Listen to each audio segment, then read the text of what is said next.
Hello YouTube, I'm your Huckleberry, and this is the Benchmade 940-2. And let's get into some specs.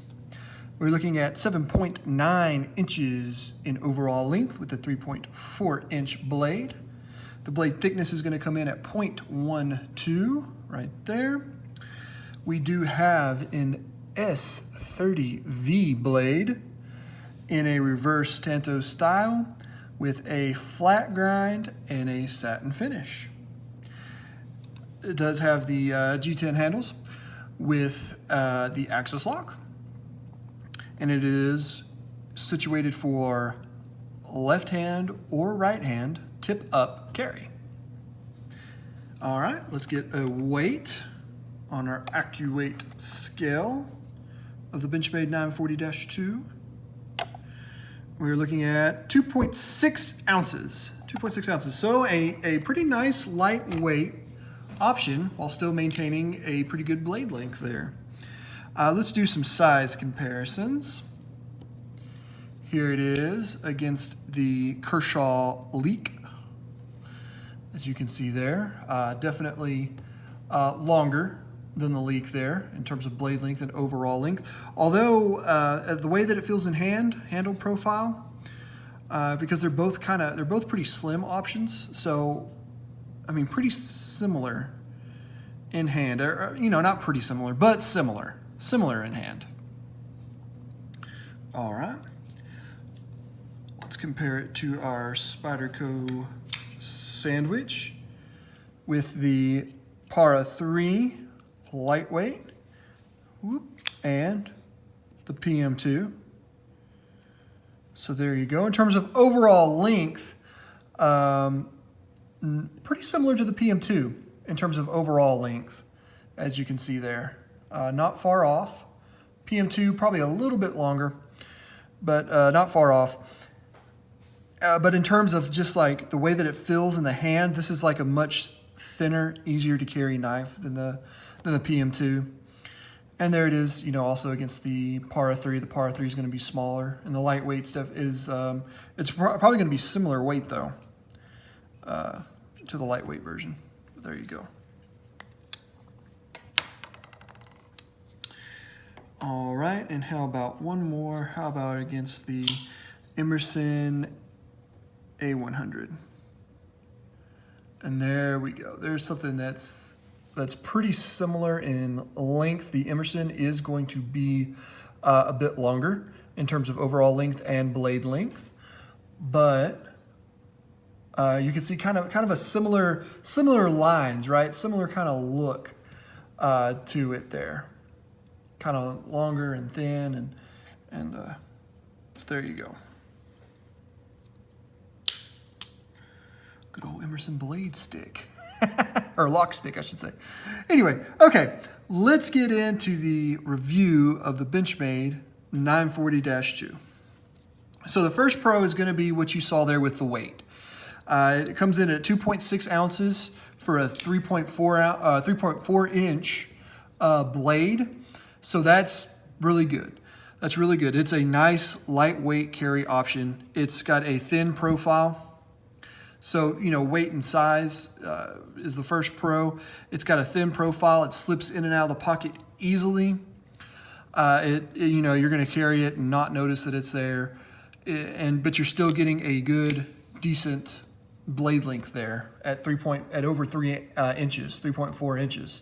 And so that's going to be enough blade to get most jobs done while still carrying very nicely in the pocket.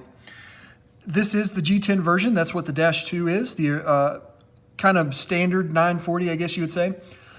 Comes with aluminum handles. And I'm not a fan of aluminum handled knives. I much prefer the G10. And this does come with the G10, and it is nice. It is nice. It's nice to have a 940 in G10. The blade shape. So this is a Warren Osborne design, as you can see there. And he kind of designed this one and several other Benchmades, the Contigo, and there's one more, the Rift, I believe, is also his design.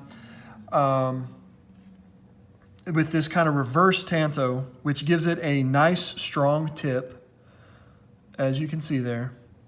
And it is just a really good overall blade shape. You know, you're getting a nice flat here. You're getting a little bit of belly going up towards the tip.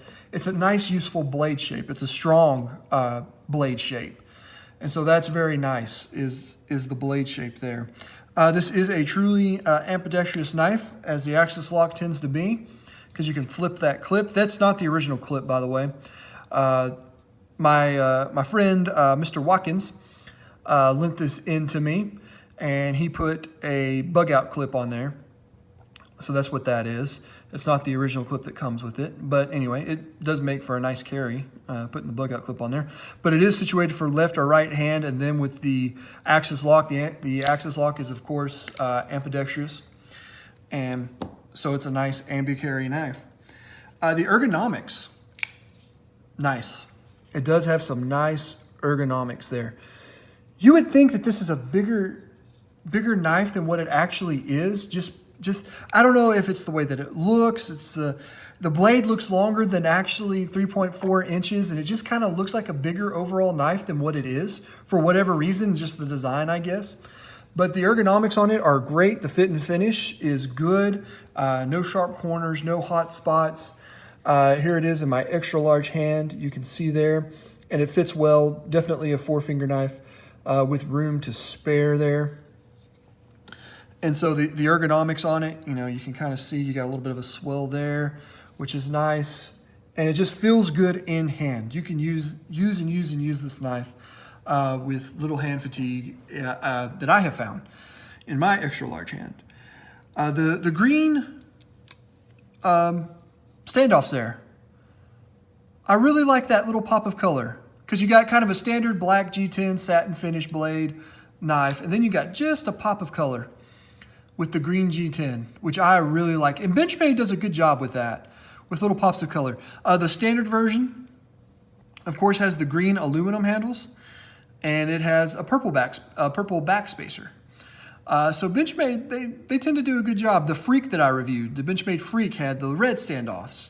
The Super Freak had the red standoffs, which was nice. So Benchmade usually does a good job with adding just a little pop of color, just to make it stand out a little bit. And I always appreciate that. I like that a lot. I like little pops of color like that. The action on it, typical axis lock action, it's good. It's good. This is a one-hand, fidget-friendly knife for sure. You can sit there and do that all day. You can even just use the lock and swing it out there, or you can use the thumb stud, out and close, out and close. I mean, you could drive somebody crazy doing that. But it's nice. It's a really nice fidget knife. It has a really good action on it. No complaints there whatsoever. There are a couple of drawbacks. So as you've probably seen a couple of times in this review, where I've kind of missed the thumb stud, missed getting that thumb stud and kind of slipped off it, because it's really, I don't know if I'll be able to show this. It does not protrude very far at all outside of the handles here, outside of that G10, which on the one hand is good, because you don't want studs that protrude out too far.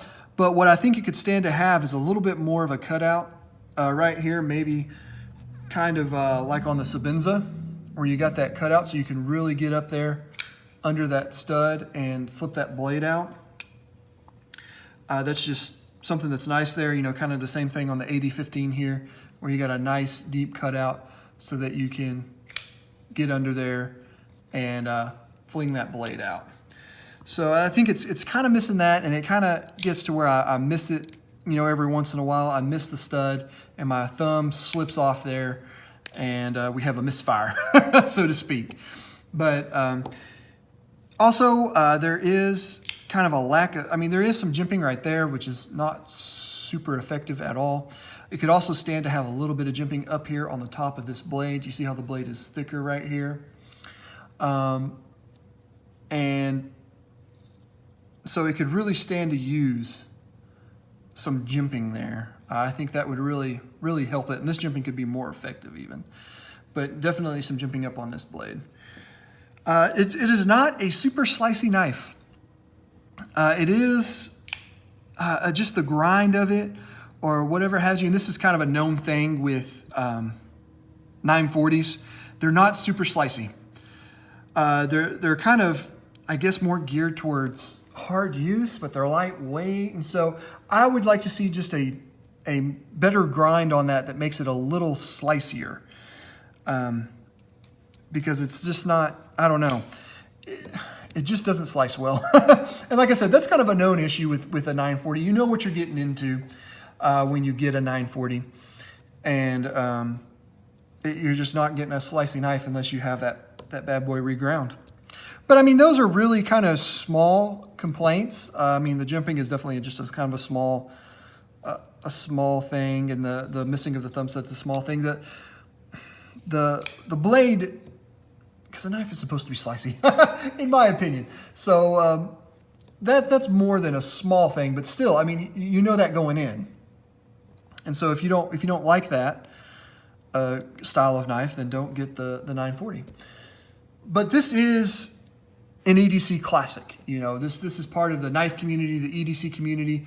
This is one of the top knives that you'll see carried and talked about and used, and for good reason, because you're getting a good blade length at 3.4 inches for a great weight, you know, especially the G10 version at 2.6 ounces. And that's going to be hard to beat where you're getting a knife that's that lightweight, that's as usable as this knife is. And so it's a classic for good reason. It is a standard of the Benchmade line. It comes in many different blade steels and handle materials. They have carbon fiber and S90V, just to name another one. They you know, and they've had, you know, several different special editions and limited editions and gold class and all that. And it's going to be a knife that's going to be around for a long time, I would say, because it still sells extremely well, because it is overall a very, very good knife. It's a knife that's going to be easy to carry, that's going to get the job done, that has a good steel and a good locking mechanism, that's fun to fidget with. I mean, it's got a whole lot going for it. So if it, you know, floats your boat, if the style of it floats your boat, try one out. I don't think you'll be disappointed. All right, guys, that's going to do it for this review. Thank you so much for watching. Give me a thumbs up if you liked it. Give me a thumbs down if you didn't. Subscribe, hit that notification bell. I'm going to be back with much, much more. Many more knives to review, many more videos to put out. I will catch you guys on the next one. Goodbye.